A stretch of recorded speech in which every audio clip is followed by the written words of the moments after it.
दोस्तों, इंडिया के top 3 small cap fund में ऐसा क्या हुआ है कि इन्वेस्टर घबरा रहे हैं? क्या आपका पैसा सेफ है या खतरे में?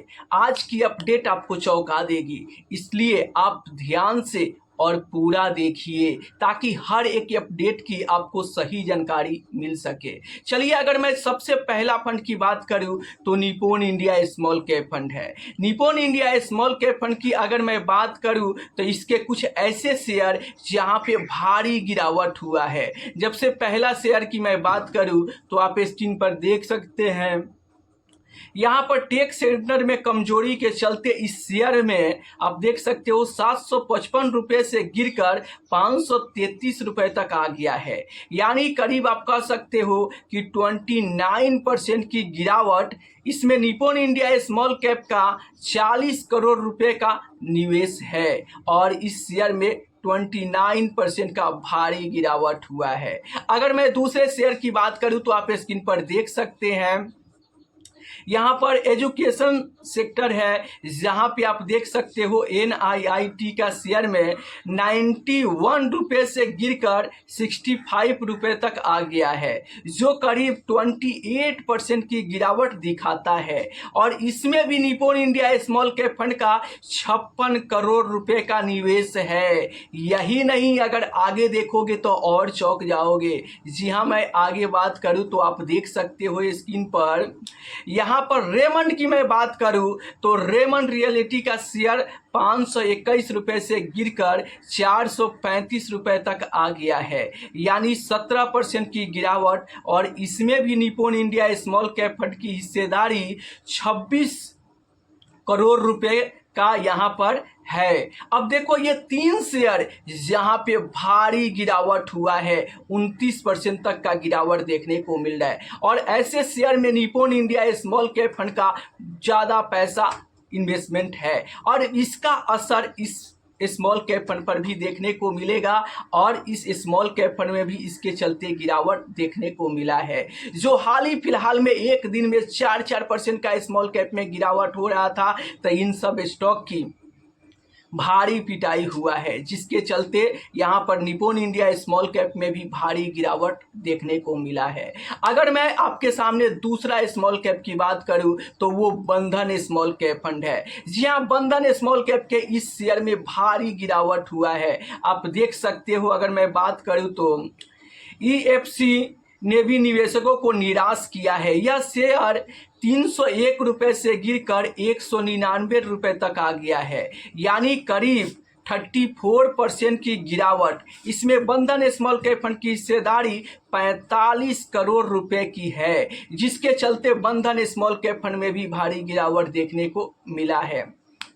अगर मैं दूसरा शेयर की बात करूं तो आप स्क्रीन पर देख सकते हैं, यहाँ पर पेनार इंडस्ट्रीज है। इसमें भी 204 रुपये से गिरकर 164 रुपये पर आ गया है और इसमें करीब 20% की भारी गिरावट देखी गई है।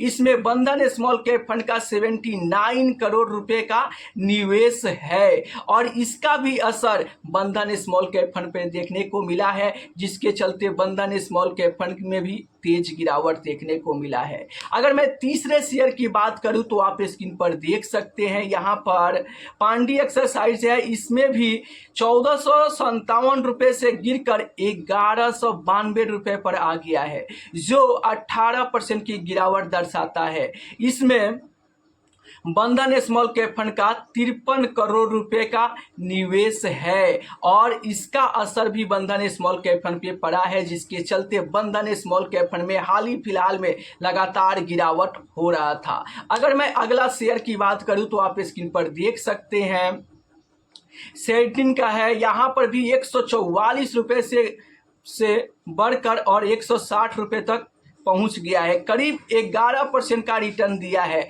इसमें बंधन स्मॉल कैप फंड का 22 करोड़ रुपए का निवेश है। अब देखो, यहाँ पर सिर्फ एक ही शेयर जहाँ पर 11% का तेजी देखने को मिला है, वो भी गिरावट के दौरान। जी हाँ, जिस समय बैड न्यूज आया था और यहाँ पर 4% की स्मॉल कैप में गिरावट हो रहा था, उस दौरान इस शेयर ने 11% का जंप लगाया है और बंधन स्मॉल कैप फंड का भारी यहाँ पर खरीदारी था, जिसके चलते बंधन स्मॉल कैप फंड में थोड़ा पॉजिटिव भी देखने को मिला है। अब मैं यहाँ पर तीसरा स्मॉल कैप की बात करूँ तो वो क्वांट स्मॉल कैप फंड है। जी हाँ, क्वांट स्मॉल कैप फंड के भी इस शेयर में भारी गिरावट हुआ है।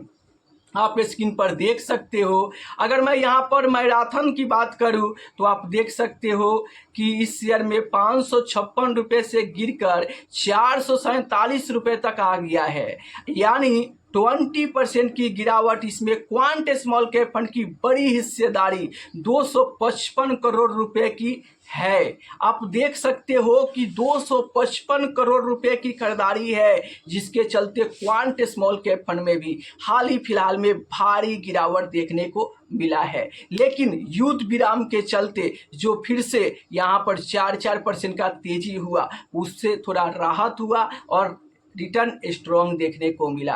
अगर मैं यहाँ पर अगला स्मॉल कैप की बात करूँ तो HSBC स्मॉल कैप फंड है और इसके भी एक शेयर में भारी गिरावट देखने को मिला है। आप स्क्रीन पर देख सकते हैं, ये विम प्लास्ट है, इसमें 379 रुपये तक आ गया है। 439 रुपये से गिरकर 379 रुपये तक आ गया है, यानी 14% की गिरावट। इसमें HSBC स्मॉल कैप फंड का 15 करोड़ रुपए का निवेश है।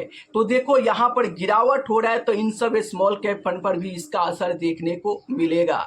तो अब ऐसे में इन्वेस्टर को क्या करना चाहिए, क्या नहीं करना चाहिए? देखो, इस गिरावट को देखकर आपको बिल्कुल भी पैनिक नहीं होना चाहिए। पैनिक होकर अपने SIP को बंद नहीं करना चाहिए और घबरा कर पैसा निकाल कर नहीं भागना चाहिए। क्यों? क्योंकि वहां पर आपका फंड मैनेजर है और आपके पैसे को मैनेज कर रहे हैं। देखो, कुछ शेयर में गिरावट हो रहा है, इसका मतलब ये नहीं कि अब ये फंड लगातार ही खराब रिटर्न देंगे। अगर मैं निप्पॉन इंडिया स्मॉल कैप की बात करूं तो पूरे 246 शेयर है। मान लो कि यहाँ पर 5 से 7 शेयर में भारी गिरावट हो भी जाता है, तो बाकी का जो शेयर है वो अच्छे रिटर्न बना के देंगे और आपके पैसे को तो वहां पे फंड मैनेजर मैनेज कर रहे हैं। तो जब गिरावट होता है तो आपको गिरावट देखने को मिलेगा, क्योंकि ये स्मॉल कैप काफ़ी ज़्यादा रिस्की है, काफ़ी ज़्यादा वोलेटाइल फंड होते हैं। इसलिए जब गिरावट आएगा तो आपको भारी गिरावट देखने को मिल सकता है, लेकिन जब तेजी भी आएगा तो ऐसे स्टॉक में एक बड़ा बुल रन देखने को मिल सकता है, जिसके चलते इसका असर इस फंड में भी बड़ा मुनाफा दिला सकता है। तो आखिर इन्वेस्टर को क्या करना चाहिए? अगर आपके पोर्टफोलियो में इसमें से कोई भी फंड है तो आप नीचे कमेंट में यस लिख के भेजो, ताकि मैं जान सकूं कि आपके भी पोर्टफोलियो में इनमें से कोई फंड है। आखिर इन्वेस्टर को करना क्या चाहिए? अगर आपके पोर्टफोलियो में चाहे निप्पॉन इंडिया स्मॉल कैप हो या फिर बंधन स्मॉल कैप फंड हो या फिर क्वांट स्मॉल कैप फंड हो, तो इस गिरावट को देखकर आपको अपॉर्चुनिटी समझना चाहिए, क्योंकि जब इसके शेयर गिरेंगे तो इस म्यूचुअल फंड का भी NAV भी गिरेगा। तो अगर आपके पास कुछ एक्स्ट्रा पैसा है तो इस गिरावट के साथ आप टॉपअप करो, लमसम करो, तो फायदे में रहोगे। अगर पैसा नहीं है तो आप अपने SIP को कंटिन्यू रखो, बिल्कुल भी घबराना नहीं है, डर कर भागना नहीं है, क्योंकि डर कर भाग जाओगे तो आप अपना भारी नुकसान कर लोगे। इसलिए आप कुंडली मार के इस फंड में तब तक बने रहो जब तक आपका गोल पूरा नहीं हो जाता है। देखो, ये बाजार का खेल ही है, कभी ऊपर जाएगा तो कभी नीचे जाएगा। लेकिन मैं आपको बता दूं कि ये गिरावट टेम्प्रोरी है, लेकिन कंपाउंडिंग परमानेंट होता है। इसीलिए अगर आप लंबे समय तक स्मॉल कैप में इन्वेस्टेड रहते हो तो आप बड़ा वेल्थ बना सकते हो। तो आशा करता हूं कि क्लियर हो गया होगा। ये 3 बड़ी अपडेट था जो हर एक इन्वेस्टर को जानना काफ़ी ज़रूरी है। तो अगर आपके पास में भी बहुत सारे लोग संपर्क में हैं तो उनके पास ये वीडियो को शेयर कीजिए, ताकि वो भी इस अपडेट को जान सके। फिर मिलते हैं हम किसी अगले वीडियो में, तब तक के लिए जय हिंद, जय भारत।